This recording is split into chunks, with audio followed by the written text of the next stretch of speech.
Today, actually, I'm doing Reverend Ron Mimura, who is a good friend who is now retired from Chicago, said, what I will do today is not a hoa, which is usually said. The hoa actually is a formal Dharma talk. You start with a quotation from the writings of Shinran. Reverend Mimura says this is a kanwa. A kanwa is not the formal talk, but it is showing my feelings and my interpretation of Shin Buddhism. The other thing I'm going to do today is put on my white coat. I spent many years as a physician, and I want to talk today about how diagnosis. We have some other docs in here, right?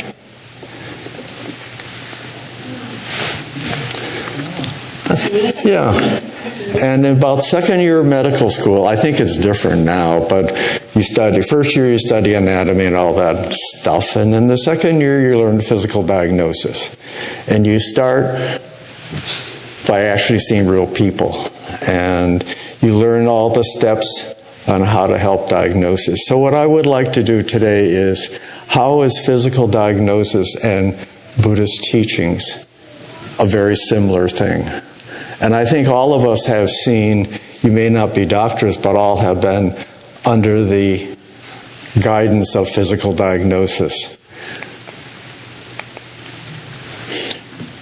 So to read, somebody say the Buddha, and now we're talking about Shakyamuni Buddha or the Buddha. I am like a good doctor who recognizes the illness and prescribes the medicine. But whether it actually is taken or not is not up to the doctors. How many of you have gotten prescriptions that are still sitting around? And it's kind of like, I don't like these, or I'm not going to get that, it's too expensive. Or my friend said I shouldn't take it because I'll get sick. And the like. So we're going to talk about the medical model of Buddhism. The medical model says you first go in because you have symptoms. Some people go in to have a yearly exam, but many times you go to a doctor or urgent care or something, and you have symptoms. I feel terrible because I'm hurting, or I am sick because. And you go in there, I have pain, and tell me what's wrong with me, and why do I feel so bad? So that's the symptoms. You come in with that. The second, you expect the doctor to come in and say, so what's wrong with me? The diagnosis. And they'll do a bunch of tests, and they may do some x-rays, and now the fanciness is MRIs or other fancy things that cost a lot of money. So if you go in the ER, you'll spend a lot of time and a lot of coins to find out what your diagnosis is. And when you get the diagnosis, hopefully somebody will say, oh, this is your problem. And it is caused by, that's a virus, or just bugs, real bugs, or bugs, infections, or other things, broken body parts, or whatever. So you want a diagnosis, and so what are you going to do about it, doc? And so they come up with a treatment plan, which may be medications, maybe surgery, maybe some types of therapy, maybe even mental health therapy or psychological. The cure is not necessarily a cure. People who have cancers, for example, may slow it down or may have years, but many times you talk to them and say, well, you're really not cured. And in some cases, it's kind of, we're waiting for it to come back. Or you'll feel better, but you may need some other help. You may need to come back and see me or something like that. The cure may not be permanent. That's why those of you who raise your hand say, how many medicines do you have sitting around your house that are still half taken? Do you need that whole thing of medicines to cure you? The big thing is they may not be covered by insurance. So we talked about you go there and after several hours and a lot of tests and everything else, you go a little while later, you go, oh my gosh. And hopefully your insurance pays a bunch of that, and maybe not. And a lot of us are very dependent on insurance. And we don't depend, at least in medicines, on miracles or cures or something like that. And then finally, there's a treatment. Medicines, surgery, a little bit of luck, maybe some mental health issues or something like that that'll help you feel better. So let's go to the basic Buddhist teachings. When Shakyamuni Buddha, after he sat under the Bodhi tree and became enlightened, his first sermon was the Four Noble Truths. And that's very basic to Buddhism and the like. So using this same medical model, we'll talk about the Four Noble Truths. The first noble truth is life is suffering. The same thing that you come in and say, why do I feel so awful? Tell me what's happening. And life is suffering. Life is a bumpy road. It isn't all smooth. Or recently, life is that. The price of gas. And most of you probably drove here. And so you used up all of that valuable gold.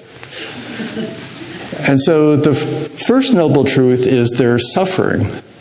And the suffering is that life is brief and transient. We're here, but if in the greater scheme of things, we're here for a very short period of time. The things that Siddhartha found out when he left the palace was, there are things that I would like to make better, but can you really do it? There is pain and there is illness that we talked about. Bad deeds will come back and haunt you. If you've done something that maybe not, will it come back? And the continuous process of old age, I'm getting old, or I am old, is a continuous process. And as one person says, when you are born, you will die. That's a trait of all living things. That life is a process, and the eventual result over time is you'll die. So the second noble truth is kind of what we talk about. The second thing, what's the diagnosis, like we said before? The cause of suffering, and many people use the word dukkha, and it's diseases, or I guess that's redundant, call it suffering. And many people have heard about the cause of suffering, and that is desire. I want something. And the suffering results in pain. We talked about the physical parts of suffering. Disharmony. How come things aren't working right? And oh my gosh, are there types of distress? And the three things we talk about, what causes the suffering, are the three evils. Hatred. What those guys have, I want one of those too. They have a fancy car, I want one of those too. So it's kind of, I may have a good car that gets me here, but I want one of those cars, or one of those things, or one of those houses or something. So that causes some hatred in how come they do and I don't have one. Greed, which is kind of the same thing, that if they've got one, then I want to have one, and I'm going to do it. How are you going to do it? I need more money. Am I going to get a new job? Am I going to rob a bank? Am I going to do some deceiving things? But what is it you want, and you want to have it, and how am I going to do it? Remember, we said bad things will come back and catch up to you in the end. If you're trying to resolve this, is going to come back and bite you. Delusions. We all think we're really important. The same thing that we said, we all think we're really important. And each individual, what we talked about here is happiness. And one of the happiness is you respect and like all the other people. And it's not, I'm more important than that guy or something like that. Some of the current thinking, unfortunately, is that I'm important and you guys over here. So these are the things that result in the suffering, are pretty simple things. You think of it right now. How do you fit into those things? What are you really wanting or feel I do it, or I'm important, why isn't the world helping me? So the third thing is there's a treatment for the suffering. That like the diagnosis thing, we said there is a treatment. So what is the treatment?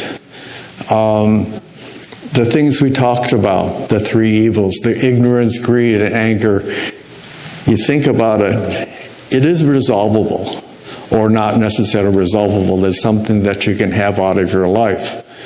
And with that, you can be happy, or happiness, and the like.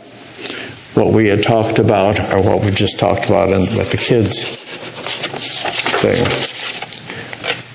And the treatment, the medicine, is the Eightfold Path. And again, these are the four things that Shakyamuni Buddha talked about right after his enlightenment. And the important things are right views, see life as it really is, that all things are impermanent. Once you're born, you're going to die. So you're not going to live forever, and the like. And ending of desire, that thing of, they've got it, I want it. Is there a better way to see reality? Right thoughts, treat all life forms equally, be without prejudice. Right speech, speak kindly and truthfully to yourself and to others around you. Right conduct, act skillfully and kindly, no vanity or violence. That's part of the, they've got it, I want it. And the like, or I deserve it, or look what I have. Is that right speech and right conduct, right effort, avoid evil, foster noble qualities. Right livelihood, earn a living without hurting others. Now some of us say, oh, I want a nice white-collar job. I don't want one of those dirty jobs. But you really appreciate on Thursday when the garbage man comes and picks up your garbage and your recyclable things. Oh, I don't want that job. But somebody does it. Somebody processes that nice chicken, boneless, skinless chicken breast that you buy at the store and says, hey, isn't this easy, right? You don't have to butcher a chicken. It's already there. But somebody's done it. And somebody goes, oh, that's gross. But all livelihoods are important.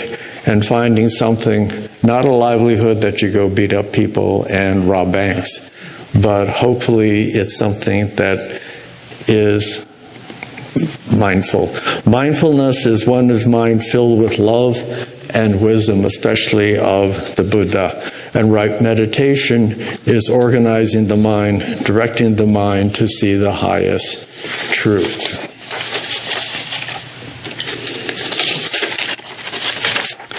Now again, like we talked about the treatment, it is not an easy treatment. It's hard work, self-reflection, and what those 8 points that we just talked about, you really have to think about it. Am I doing those things? Or can I try at least to do those things? The side effects, like a lot of treatments, they have side effects. You know that when you go to the drugstore and they have that multi-page thing that has all that little writing, and you read it, that's all the side effects that you can have. And if you really read it, you go, I'm not going to take that. I don't want to be nauseated. I don't want to have diarrhea. I don't want to have achy joints. But is it in fact going to be better and help your treatment of what was causing your suffering? And you think of the Eightfold Path as one of those things, we talked about it, but how can I really do it? And I guess one of those things is, forget it, I can't. And if you say that, you result in suffering for yourself, back to the First Noble Truth. Treatment isn't perfect. In medicine, treatment isn't necessarily perfect. Well, this pill worked for me. How come it doesn't work for you? There may be your genetics, maybe your digestive system, maybe the side effects. The surgery, I got sicker. I didn't get better after the surgery. In fact, my back was worse after they operated on my back rather than better. So the treatments aren't perfect. And they're difficult to follow up, to go back and talk to them, or do people say, don't worry about it. It's part of what happens. And it's not all perfect. And in the end, it takes personal responsibility, and it's not controlled by other or prayer or somebody will divine intervention. Somebody will just say, okay, you're healed. Now give us $1,000 for the organization, and we'll make sure you heal. Which goes to this. Some religions use not the medical model that we talked about, symptoms, diagnosis, treatment, and what is the treatment. And like the Eightfold Path that has that same model, there's symptoms, the dukkha, there's what causes this suffering. There is a resolution or a treatment, I hope, and this is the resolution of the medicine. Some religions and some other belief systems use not the medical model, but a legal model.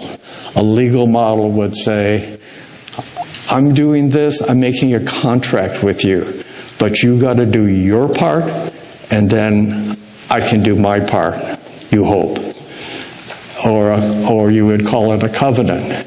There are laws, the 10 Commandments, thou shalt not, thou shalt not, and the laws. You can't drive faster than 25 miles an hour. You can't rob a bank. You have these laws that this is how you should act. And if you do this, will your life be happier? Will you have no suffering? And then in the end, there will be a judgment. Somebody will say, okay, you're okay, you've been good. No. And what's the basis of the judgment? Did I give enough money? Did I show up every Sunday? Did I do all, did I? Or I didn't do this. You didn't do that. You didn't give enough. In the Tanisho, the writings of Shinran, the Tanisho says, the good person, I give enough money, I do all these good things, I help out on the obon, I chop vegetables, I plan all these things, I'm the president of the board, and all these things. Am I a better person because I've done all this? And the Tanisho says, no, the evil person is probably smarter because they've been there, they know, and they probably have a better understanding than me. And so, in the end, is there a judgment that will say, yep, you did enough, or you didn't do it? Cartoons are full of that at the pearly gates. The judgment happens. And then you'll be rewarded or punished. Yes, you will go to heaven. Nope, you haven't been good enough, you're going to go burn in hell forever.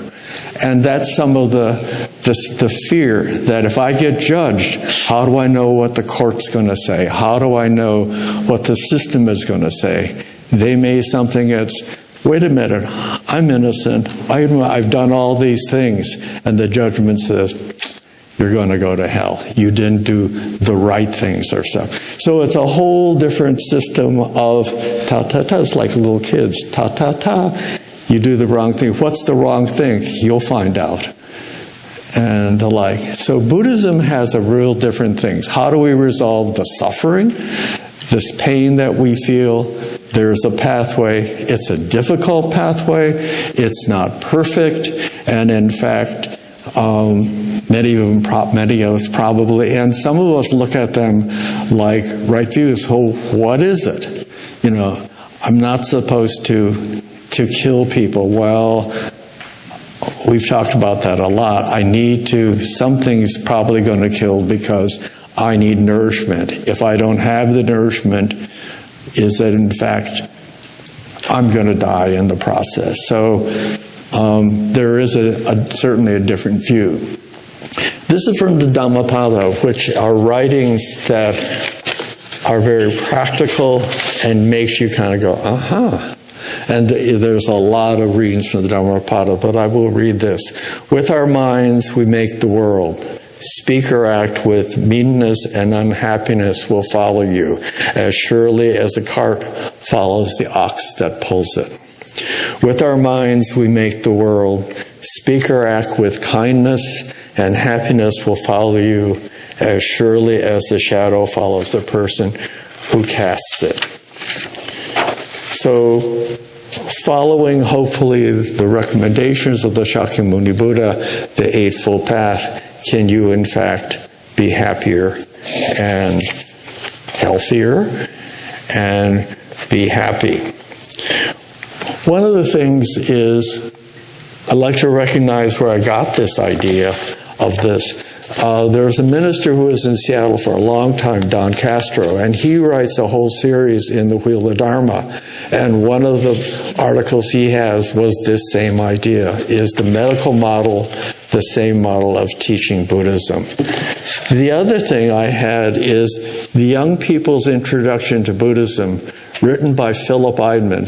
Dr. Eidman was my first Buddhist teacher when I think I was 5. And there were 3 of us because my parents said, you should start learning about Buddhism. So Dr. Eidman, who has been quite an influential writer in Buddhist writings, wrote some pretty heavy articles. But this book was written for Boy Scouts. There's a Boy Scout award. Who's a Boy Scout here? Anybody? There's an award for religious awards. And there are certain things that you do. There is a Buddhist religious award for Boy Scouts. And this is the handbook for the Boy Scout Religious Award on Buddhism. But it is really amazing because some of the interpretations of the Eightfold Path were from this book. I believe we have a copy or 2 in the library. But this is a very interesting book because it really does talk about Buddhism, but was originally written for Boy Scouts. Do Boy Scouts even exist? So anyway, thank you very much. And I'd like to close with Gassho, please. Namo Amida Butsu. Namo Amida Butsu. Namo Amida Butsu. Thank you very much.